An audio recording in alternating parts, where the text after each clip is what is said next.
seen the presentation, Tammy? The one from the NASA, it's not this one. Okay. Is it the same? It's not super similar. But the other kind of prominently or. Well, good, I'll take that. No, I haven't, like I said, I saw the Manassas one, I haven't seen it because I missed the first 2 days. We had a wrestling match and the other day was.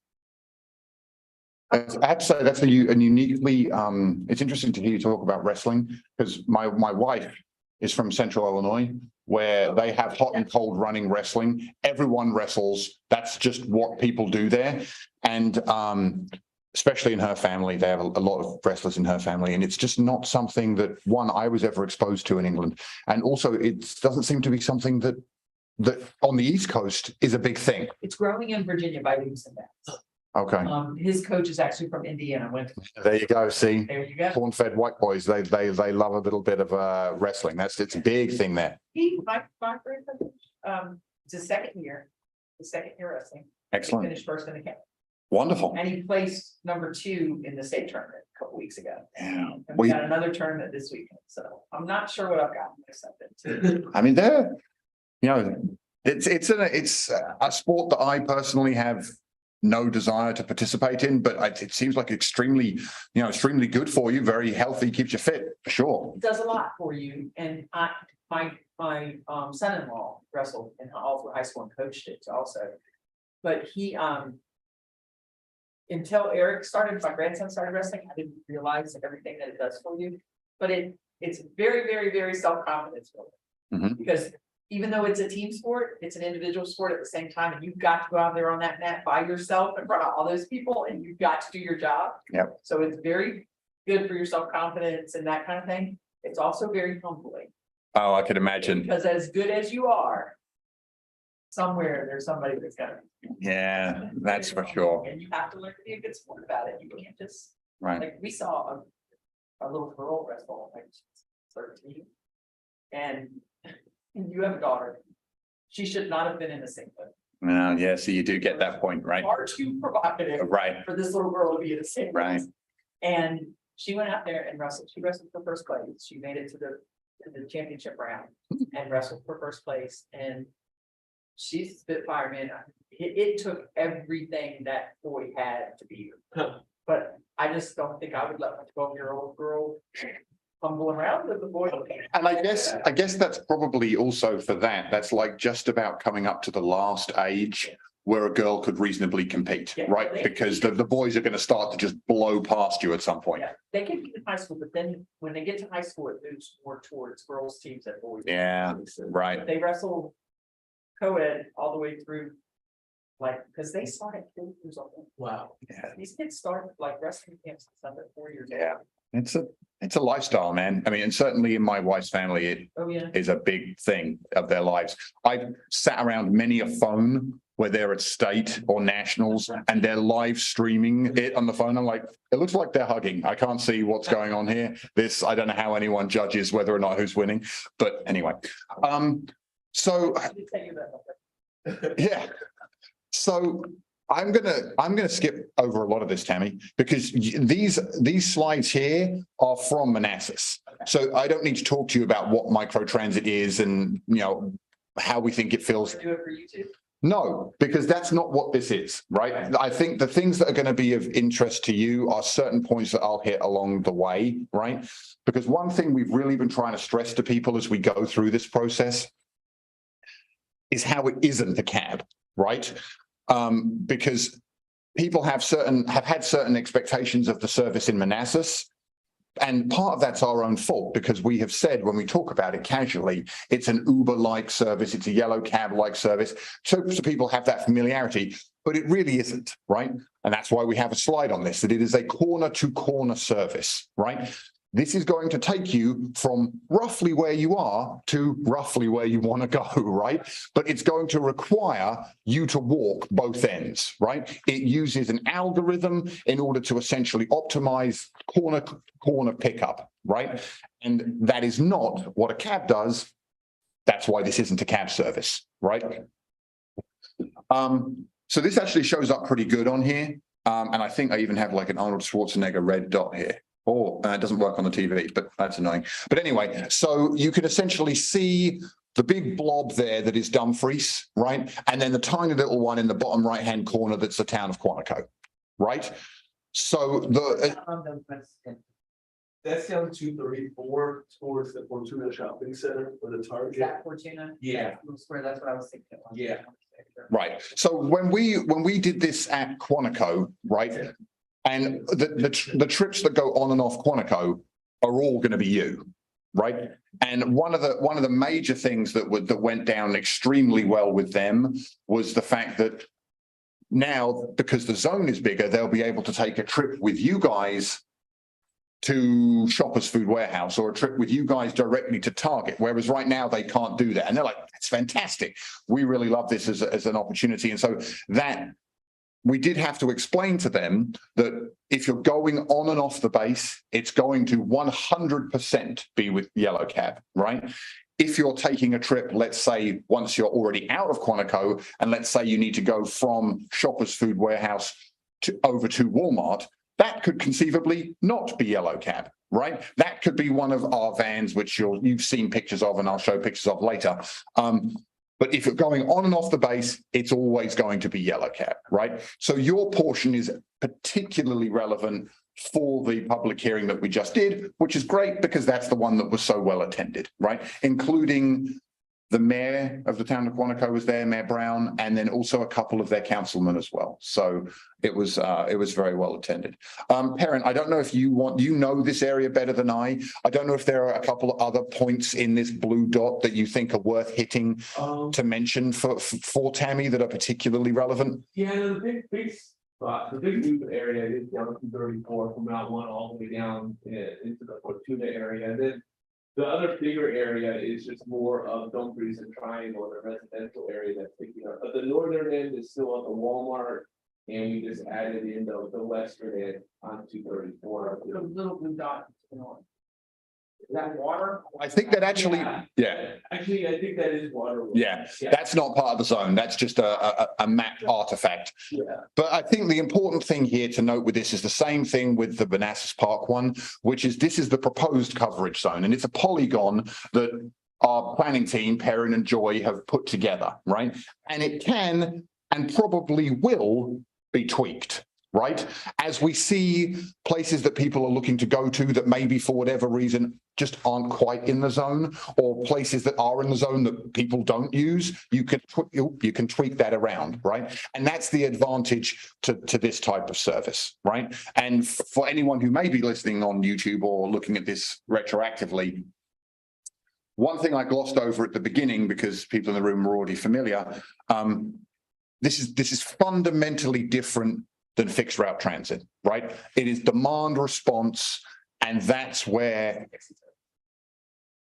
it is not taxi service. This is where even when we're using a taxi company to run it, it's not that for the previously mentioned reason, but it basically is similar, and that's where you get your savings. So if the trip isn't being requested, it doesn't happen, right? You don't have a 35, 40-foot bus riding around all the time providing these trips. Now, it's worth saying in the vast majority of this area, we do have other fixed route buses that operate. And so one of the things that's important to remember with this is that it's designed within that big blue blob. There's virtual bus stops all over the place, and those will be linked in with our other services, right? So if you're looking to go, let's say you're at the town of Quantico and you want to go to Franconia Springfield, right? Well, you can call up the service or book it through the app. You'll get in your taxi with your company, with Prince William Yellow Cab, and that's going to drop you into the zone where you can get on one of our local buses that is almost certainly going to take you to the transit center, where you can then get on the Prince William Metro Direct, and that's going to take you up to Springfield, right? So you cannot get on it in the town of Quantico and just say, I need to go to Springfield, and it's going to take you all the way to Springfield, but it is going to loop you into the network of our other services, right? And that really is the advantage of, one, operating some of the service with our drivers and our vehicles, and two, operating that which isn't that as being your service, but you guys are using the software, right? So to the end user, it's basically the same, right? And they're going to pull up in a yellow cab or whatever, and maybe we'll have to work with you at some point about having a, I don't know, those vehicles that are doing it, having an Omni Ride sticker in the window or something like that, you know, just so they can see, okay, this is my vehicle or something like that. We'll have to figure that out. The service name is Omni Ride Connect. You know, that's the same name of the services we have over in Manassas Park, and all of our microtransit services are that name. And these are just some of the questions that people have had, you know, and just in terms of what type of vehicles it uses, the fact that you can, you know, you can use electronic payment. So there's gonna be a charge for this? No, you can use electronic payment, but our requirements for how this service is implemented state that it basically has to mirror the cost for local bus service. That's correct, right, Perrin? And given that exactly, but we always put that caveat in there because people ask us about how long is local bus service going to be free, and the simple answer has to be right now it's until June the 30th of this year, right? It is in our budget for FY24, but that budget has not yet been approved, right? And so when we do it, it's on an annual basis, right? This slide here simply just shows the vehicles. There's some of your fleet, there's some of our fleet, right? This was a particular use to people at Quantico, right? And the fact that they will be interacting with the service, regardless of whether it's a yellow vehicle that shows up or whether it's a white one with Omni Ride written on the side, they're interacting it through the same app. That was kind of encouraging to people. So, and also the fact that I don't exactly know what the demographics of folks are on Quantico, but certainly in terms of the ones that came to the meeting, they tend to skew older and they tend to be potentially less tech savvy. And so I think the fact that they could still interact with the service via a phone call to our fabulous customer service agents is desirable, right? Because right now they're used to calling you. Right. And I was like, that experience will still be the same, just who you'll be speaking to will be different.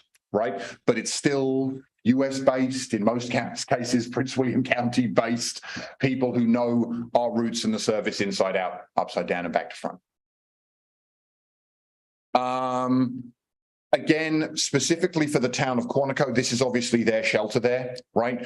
They have with you now, and they will continue to have one pickup and one drop off, right?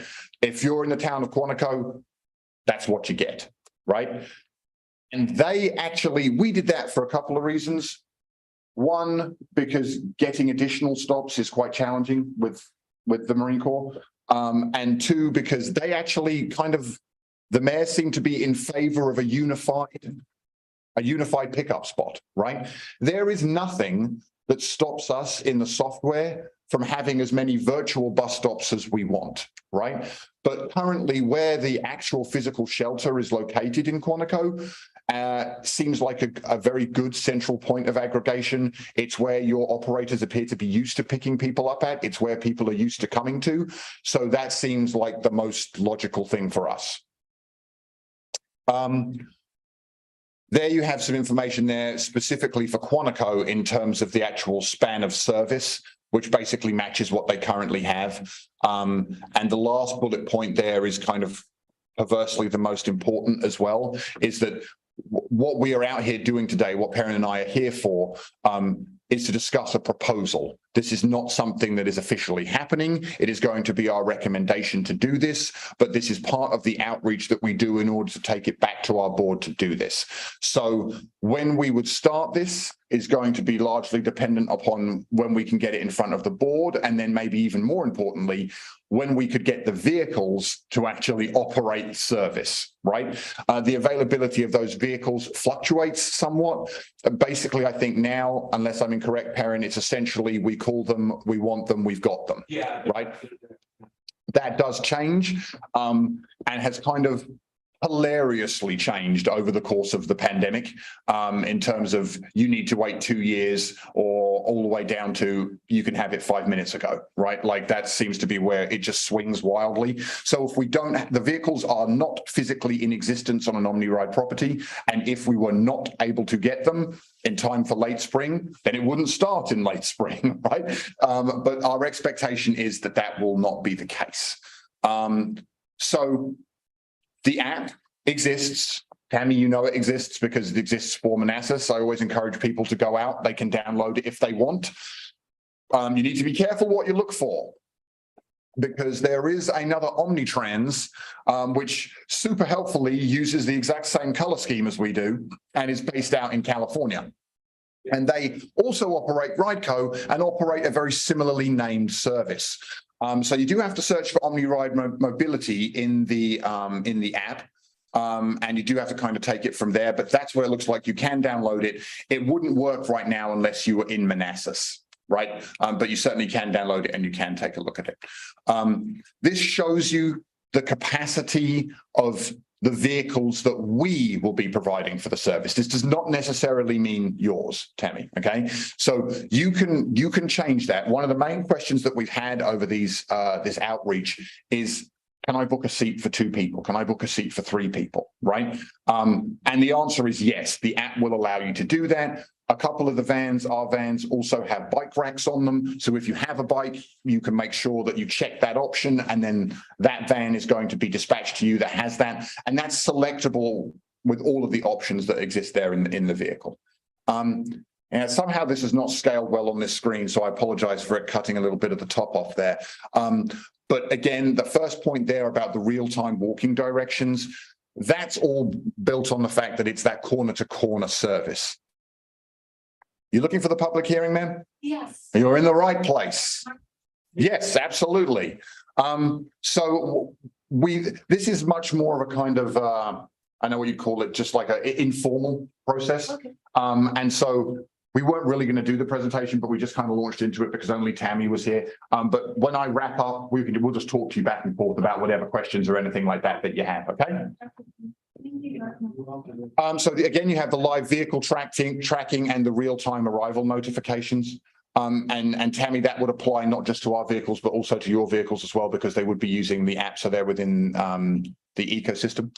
And that's our contact information, which is actually the end of the formal presentation that I really whipped through. So what I'm going to do now is I'm going to go back to this screen, Perrin, and just leave the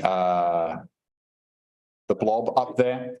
And so maybe if we just want to talk to the lady who's signing in there, and we can just kind of, we're here for at your disposal, right? So if you want me to run through the presentation again, or we can certainly do that, we can just come sit down there and talk to you. Or if you know basically what you want to ask or concerns you have, then just go right ahead. Okay. Well, I work for Virginia Department for the Blind. Okay. I work as a orientation instructor, basically teach people how to use a long ride cane. Mhm. So I have heard of micro transit in the Manassas area. So I just wanted to support this and know more about it. And I know some individuals that I work with would benefit. Yeah, so Manassas has a very good advocate, I believe, a lady called Melanie Hughes. Yeah.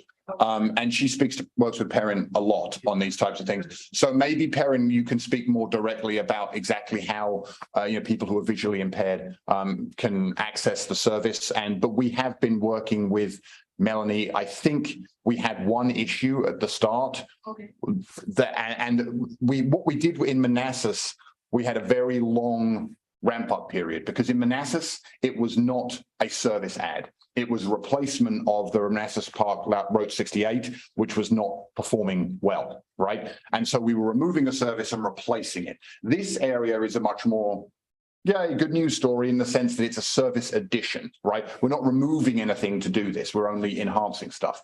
And so we did have, I think it ended up being just over a month where we operated it might even have been 2 months, where we operated the Route 68 and the microtransit at the same time, right? So people could kind of flow between the two and they could get a comfortability level.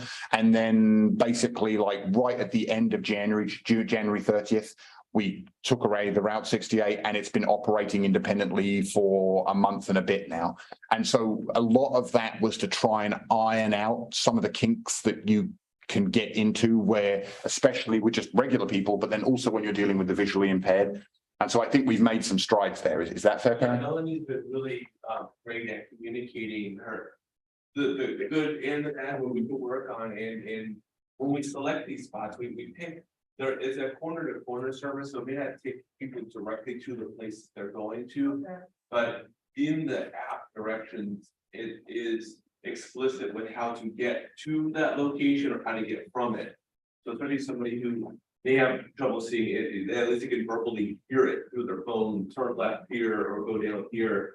And she's been really instrumental too, if a spot that doesn't seem safe, where we could possibly move it to, and that's what we want to do, is make sure that somebody who isn't familiar and has to use a cane or has trouble walking, that they can get easily to that location. We try to put a lot of places that are not too far apart, and certainly if there's another location that would work or a different one, we're open to that, because this, just like the zone itself can be expandable, we can add more stops. So we just start off with an initial, but if there's some place that works better, that's where the feedback helps us, so we can look into adding. We have a safety department, so a lot of check week one to make sure there's no problem with the sidewalk or there's adequate lighting, so it's safe to be there as well. Right. I mean, that really is one of the great things about this type of service, is that flexibility. And with fine folks like yourself who in the community, we can work to have a dialogue with. If this doesn't work, can you have a stop here? And some of the stops are actually real physical stops built off our bus network, and some of them are virtual stops, right? And the good thing about those is we can change those like that, right? So if we get feedback from Melanie, feedback from yourself, feedback from Terry, feedback from whoever, this stop isn't working, maybe we could move something here. It's all in the code. It's all in the software. And so you can make those adjustments, not entirely on the fly, because I'm sure that the people at Rideco wouldn't appreciate me saying that, but they can be made much quicker than if we have to have people go out, do site visits, hammer in poles into grounds and check that we're doing it in the right of way and all of that, this, that, and the other. If you're literally putting a virtual push pin in a virtual map and the software just routes to that point, that's so much easier to do. And where can I find the stuff? You were mentioning an app, so is that? Yeah, it's go ahead, Barry. Yeah, no, you're right. It's in the app. It'll it blocks off where you can and can't go to. So what you can do is you could test it by putting in a certain address and it'll play with the next stop. But I don't know if it actually shows all this out. That part I have to check on. I'm pretty sure that it does not. And the reason for that, I think, is just because it would be visually overwhelming, right? I mean, especially in an area like the Manassas Park area where it currently is, you wouldn't be able to see the bubble for push pins. It'd be all over the place. So if you log into it right now, you can freely drag it with your finger all over Prince William County in there. But what you will see is this, it's kind of like a peach colored zone over Manassas Park. And that is the zone in which your trip must occur, right? And so what you will see when we bring online this zone is an extremely odd looking bubble like that one there, Okay. right? And again, your trip will have to occur in that zone. So just to kind of make a point that I made earlier, but if you look right down in the extreme bottom right-hand corner, that's the town of Quantico, right? And so one of the reasons we're doing all of this is to kind of try and serve the citizens of the town of Quantico who live inside a Marine Corps base. It makes it extremely challenging. So Tammy, who's sitting right in front of you, she owns Prince William Yellow Cab, and she's basically our main private partner in this. And our operators, because we have a lot of them and they rotate, basically we cannot ring fence a group of them to be able to get the DBID security pass that gets you to get in and off Quantico, right? So if you are someone who's going to be accessing the service from the town of Quantico, you're going to be in one of Tammy's cabs, because they've figured it out.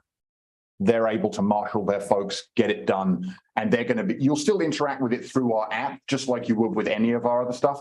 But if you're taking a trip in that zone and you're not going to and from the town of Quantico, there's a much higher likelihood that it will be in one of our vans, right?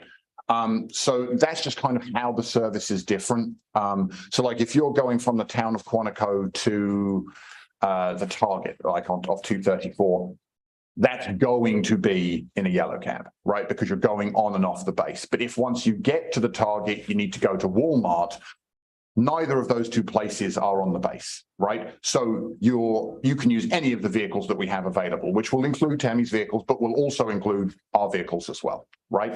So to the end user, how you do that is still going to be exactly the same. The only difference is going to happen is that at some point, either a yellow cab will show up or it'll be an Omni Ride branded van, right? And that's just the nature of, how Tammy is helping us be able to implement this service, because a long time ago, actually it wasn't that long ago, but we used to have fixed route bus service that went to the town of Quantico.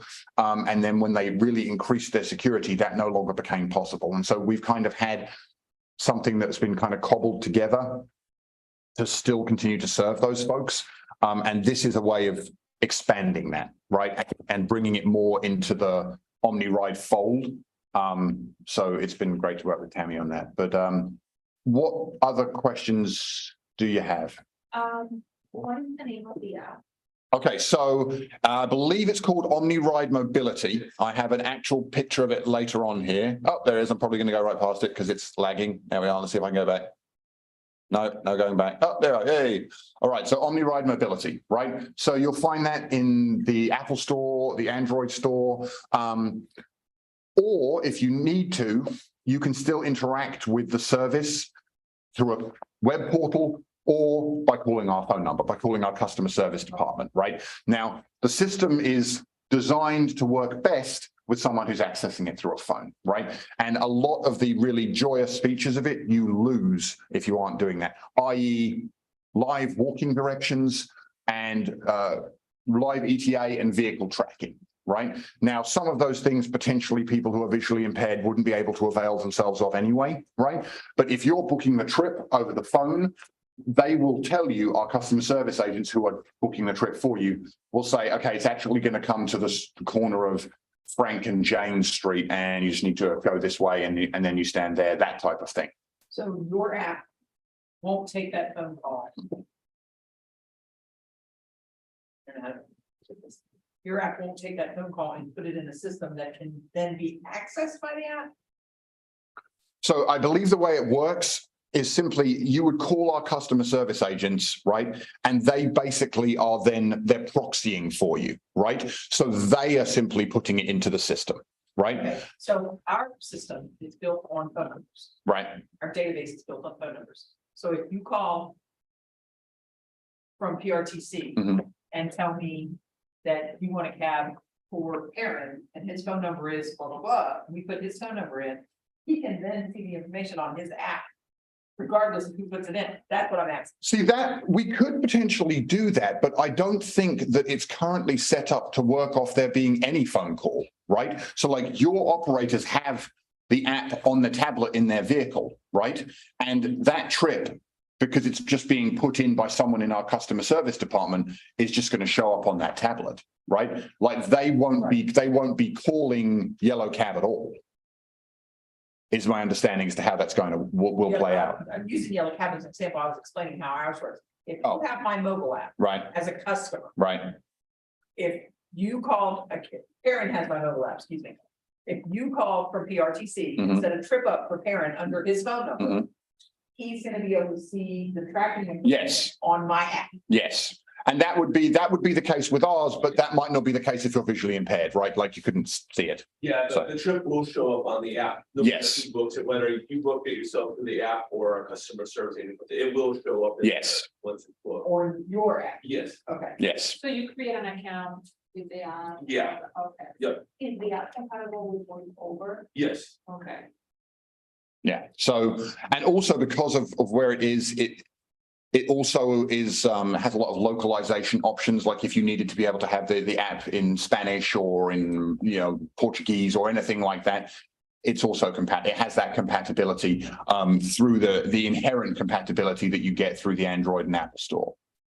And in terms of actually, if you need to book the trip, physically call in, we do have operators that speak Spanish. And we also have access to a language line, which is we always have for our customer service department. And I believe that's live translation for, I think, 13 different languages. Please don't ask me to name them all, but it includes all the ones that you would expect. And that's a feature that we've had for years. That's not something that's new for this. So we do try to make it as easy as possible to access the service. So, no, that's what we're here for. It's literally what we're here for. So anybody can create an account for this? They just go on the app, or do they need to like fill out some type of paperwork? to do it? No, yeah, it is just really, it's that simple, or calling customer service and customer service can help you, but there isn't an application process or anything, it's just.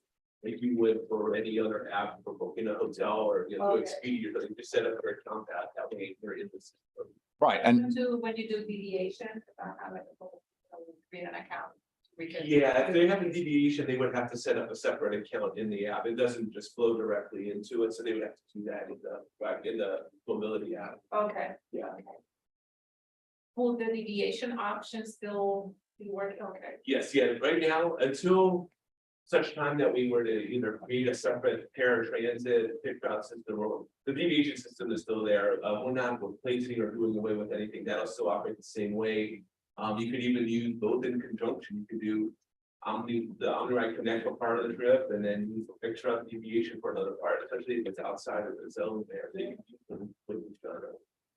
And how much is the micro?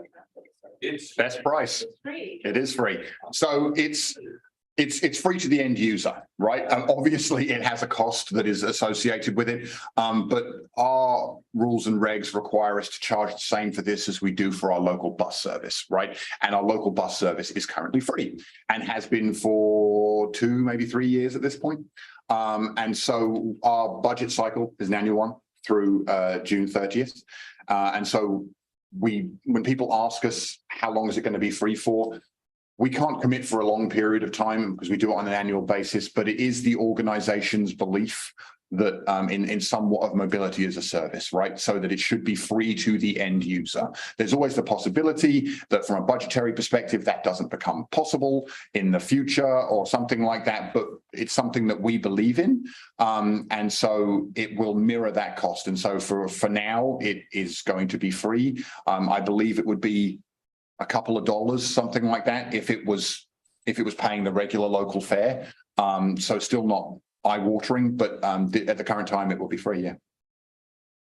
And our budget for FY24 is out there. It was presented at our February board meeting, and I believe it will, we will hear back on that, and it will be approved in the kind of May timeframe. And so that's when you will officially know if it's going to be that case for FY24. But that certainly is our hope and expectation that would be in there. So for this year. Yes, but it's worth mentioning that if this goes live, it's going to go live in like May, right? So like right before the end of the fiscal year anyway. So there is always the possibility that, 2 months after it hits the streets, we're charging for it, right? But that's certainly not how we are proceeding. But I just don't want to, the same as with this proposal, whenever we do these types of things, this is not what we are doing. We make proposals to our commission who will then vote on whether it happens. And that's the same thing with our budget, right? So our plan is to do this. And we have no reason to suspect that the commissioners would not approve that plan. But it is just that at this point, it is a plan. But if you were betting on it, I'd bet that it happens.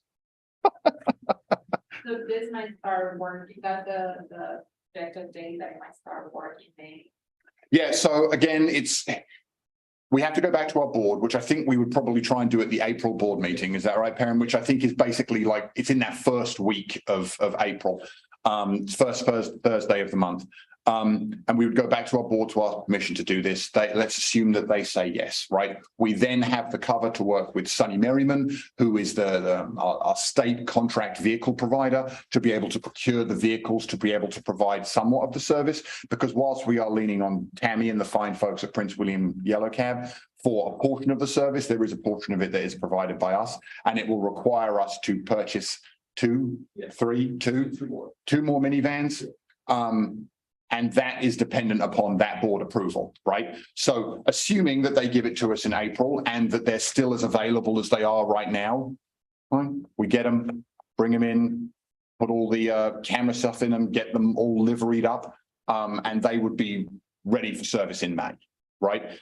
If we get that approval and somehow someone's bought them out from underneath us and they suddenly don't have any, well, then the service won't start until we have the vehicles. Right. So we're putting out there some, flags that this is our timeline, but these are things that could screw up the timeline essentially, right?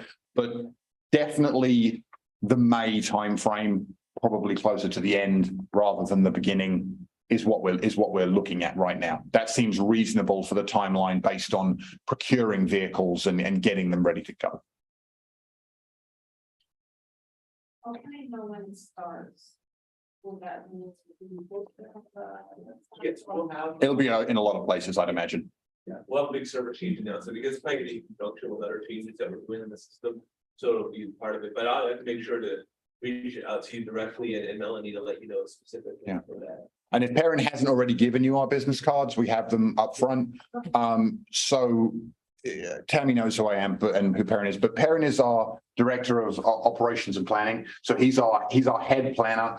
He also oversees our operations contract, which is Keolis, who operates our service. And so he's kind of Johnny on the spot for this. I'm our chief development officer, so I oversee Perrin's department, but also our marketing VAMPL programs and our TDM programs as well. So if you have our information, you know, we will make sure that you know. But there will be a good amount of public outreach that you would pick up probably just by osmosis. But we'll make sure that you're in the loop. By your one start, one stop kind of things. You're going to have to remind me of the comment. Specifically, it's the way you said it made it sound like it's one per day. Oh God, no. What you meant. No, not at all. I No, don't believe that's what you meant. I'm sorry. no. If I said that, then I was wrong in saying that. No, It just sounded that way when you said it. no, there is no trip cap, right? Assuming that you are, We can discuss that. Yeah, it's just that they're not, if they want to do multiple places, they have to book each trip. It's not like that, you're gonna wait for them and then they go. right. That's what I thought, but I want to. Yeah.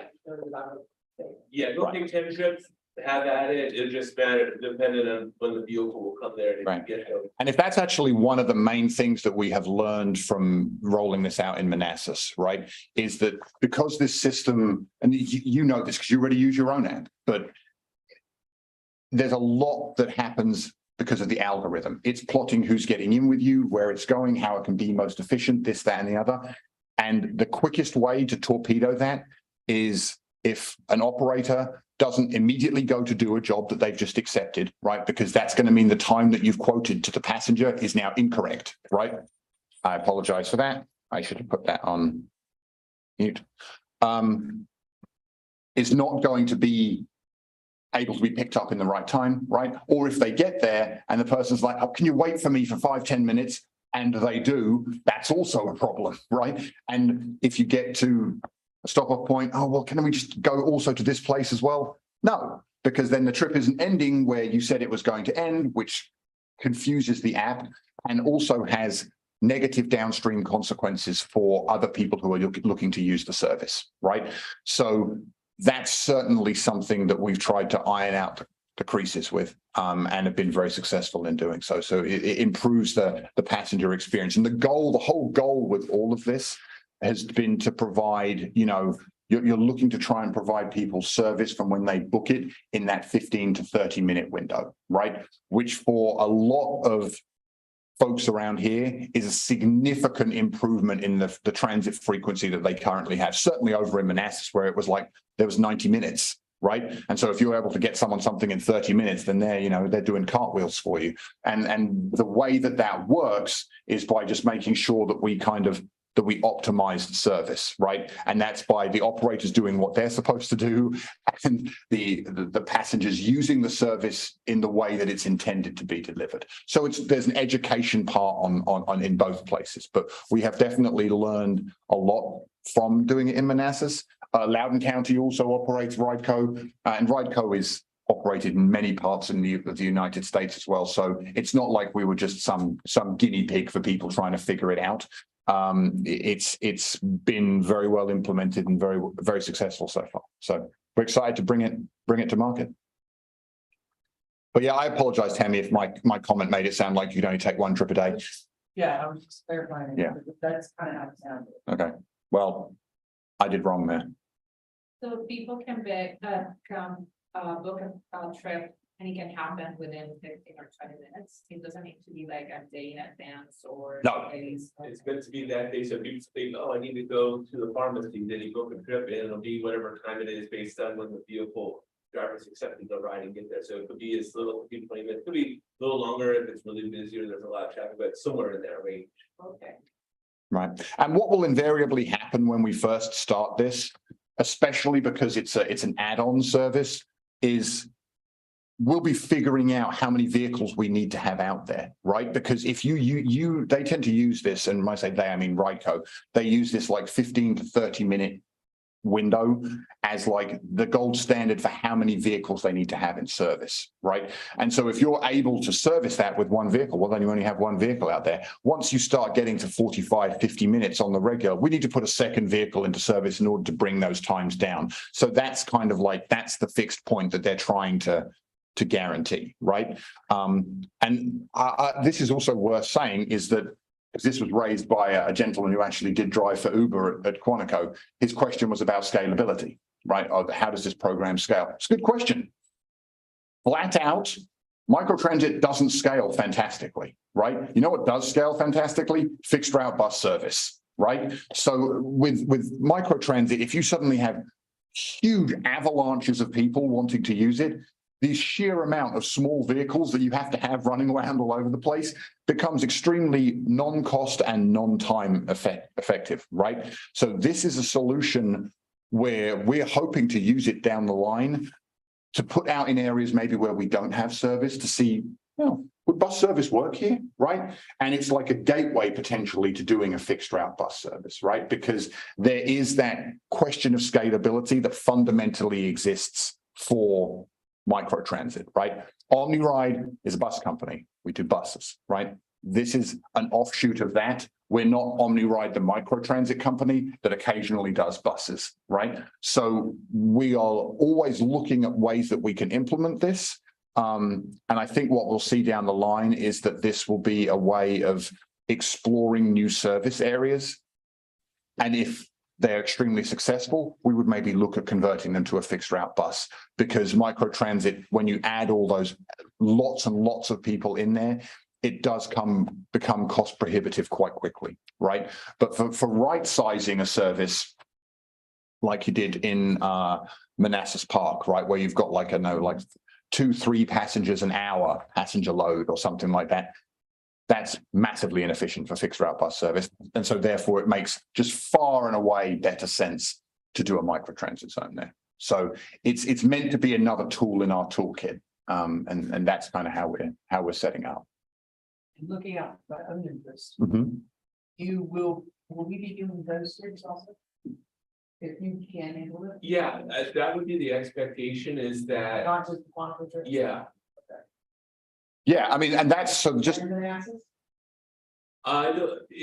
depends on how well, Manassas right now is a little area, but it could evolve into that where it's both. I think we expect it to evolve, Yeah. right? I mean, this is an opportunity to work with the private sector to help us in places and in ways that we are not really equipped to service as dynamically as we need to. And we certainly have an attitude at the organization now where that makes sense and where that is simply the best use of taxpayer dollars, right? Then that's what we do. We do the thing that makes the most sense. And so certainly regarding this particular area, the only thing that is guaranteed is that if you are going to or from the town of Quantico, you will be in a yellow cab. If you are not, and you're in the wider zone, you could be in one of our vehicles, or you might be in one of Tammy's vehicles, depending on bandwidth and who's closest, and quite frankly, what the algorithm does, right? But there's not two separate ring fences there. And can the individuals have like a companion? Yeah, you should make sure you book it ahead of time. You should put the 2 people because it happened one time recently in Manassas where person booked one and they had 5 people waiting with them, and that became a capacity issue. So certainly multiple people can come, and that the more you do that, then it will help make sure you get the right vehicle, because it is a shared ride service.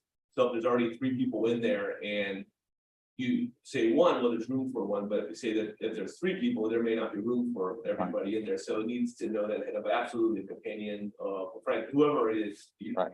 Can be with them, and then you can also indicate too, if you need a rear mobility device, that way the vans are handicap accessible too, and they'll help out with that as well, and they'll make sure they don't overbook it with people, so you don't have that capacity. Right. So when you book your trip, one of the screens that you will see is that one on that slide right there, right? And it asks you if you need an accessible trip, if you have a mobility aid, as Perrin said, how many people need to get on the vehicle, if you need a bike rack, all of this, that, and the other. So, and it is absolutely imperative. This is what goes to being like good faith with the system. Please don't book a trip for one person and show up with 5 and expect them all to be able to get in, because not only may the vehicle that you're getting in may not have a capacity of 5, there might be other people who are taking other trips already in the vehicle, right? And it's not going to send you that vehicle if you need 4 people to be able to get in the vehicle. So as long as people are being truthful in what they're asking for, then the system works. Yeah, because there's nothing wrong with having 4 people in Right. it. We just have to know ahead of time to make sure we set a vehicle that's empty to pick them up. Any other questions, ma'am? No, I can. Well, we will promise to keep you in the loop on this, or we have your information, or at the very least you have ours. And, you know, if you, I don't know if your acquaintance with Melanie is a personal one or a professional one. Well, okay, then you're going to know about this, because Melanie is not backwards about coming forwards. She's a very good advocate and we have an excellent relationship with her. So you will find out about this stuff for sure. And you know, we appreciate the work that you guys do to make sure that you're kind of keeping us honest in a lot of these things. And also just that, you know, we're making sure that we're considering all aspects of the community that could avail themselves of the service. And we sometimes don't always do that. So that's why it's good to have people who are like, you might want to consider this. And oftentimes, yeah, we do want to consider that. So I thank you for that. Miss Beard? You're good? All right. Well, Joseph, I think we're good here. So I'll step away from the mic.